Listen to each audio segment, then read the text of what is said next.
Right. అంటే madam ఒక్కసారిగా మనం ఫేమస్ అయిన తర్వాత అంటే ఒక టార్గెట్ అనేది ప్రతి ఒక్కరు ఫిక్స్ చేసుకుంటారు, ఒక గోల్ రీచ్ అయిన తర్వాత నెక్స్ట్ మినిట్ నుంచి ఎటువంటి జాగ్రత్తలు పాటిస్తే ఆ సక్సెస్ కంటిన్యూ అవుతుంది అంటారు? ఈ ట్రోల్స్ వీటి నుంచి మనం కొంత దూరంగా ఉండగలుగుతాం అంటారు? యా, ఒక్కటి ఏంటంటే అండి, ఫస్ట్ నేను చెప్పేది మనం సక్సెస్ అవ్వడం అనేది చాలా పెద్ద అచీవ్మెంట్.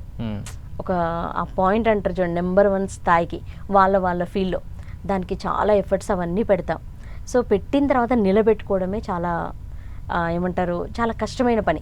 సక్సెస్ అవ్వడం కంటే కష్టమైన పని సస్టైనబిలిటీ అలాగే ఉండడం. సో దానికి ఇలాంటి అంటే ఎన్విరాన్మెంటల్ సర్కమ్స్టాన్సెస్ రిలేటెడ్ ప్రాబ్లం. యాక్చువల్గా దట్ పర్టికులర్ పర్సన్తో ఏ ప్రాబ్లం లేదు, వాళ్ళు హ్యాపీగా పని చేసుకుంటూ వచ్చారు, సక్సెస్ అయ్యారు. బట్ నవ్వు ఎక్కడ ప్లేస్ చేస్తున్నారు ప్రాబ్లము? సర్కమ్స్టాన్సెస్ నుంచి, ఎన్విరాన్మెంట్ నుంచి ప్రాబ్లం. అంటే అది ట్రోల్ అయి ఉండొచ్చు, కామెంట్ అయి ఉండొచ్చు, వేరియస్ రీజన్స్ అయి ఉండొచ్చు. అంటే ఎన్విరాన్మెంటల్ స్ట్రెస్ని వాళ్ళు హ్యాండిల్ చేయగలిగే దానికి ట్రైన్ అవ్వాలి, ఫస్ట్ పాయింట్. అండ్ నెక్స్ట్ ఒకటి ఏంటంటే, మీరు వాళ్ళని ఫేస్ చేద్దామని చూసారని, ఫర్ ఎగ్జాంపుల్ నార్సిస్టిక్ పర్సన్ అనుకుందాం. నార్సిస్టిక్ పర్సన్ వాళ్ళు మనని ట్రోల్ చేస్తున్నారని వాళ్ళని మళ్ళీ రీకౌంటర్ చేద్దామని చూస్తే వాళ్ళకి అది ఇంకా ఫుడ్.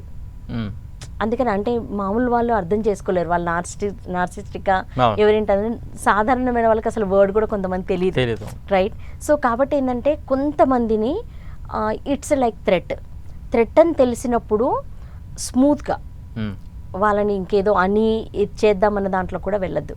ఎప్పుడు మనకి స్కిల్ లేనప్పుడు స్మూత్గా బయటికి రావడం ఎలాగా అన్నదే చూడాలి.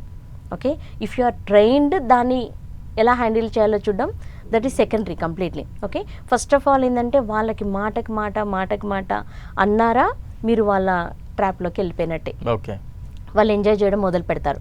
సో దాని ఫస్ట్ స్టెప్ మీరు అక్కడ పక్కకి రావాలి, వేరే ట్రాక్ తీసుకోవాల్సి ఉంటుంది.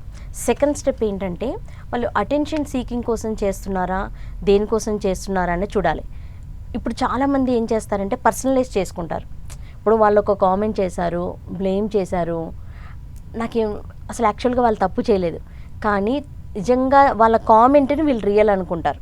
ఓకే, ఇప్పుడు వాళ్ళ కామెంట్ ఏదైతే చేశారో అది నిజం కాదని తెలుసు, కానీ బ్రెయిన్ అంత మాట అన్నారు, నేను కాని దానికి నేను ఇంత మాట అన్నారు.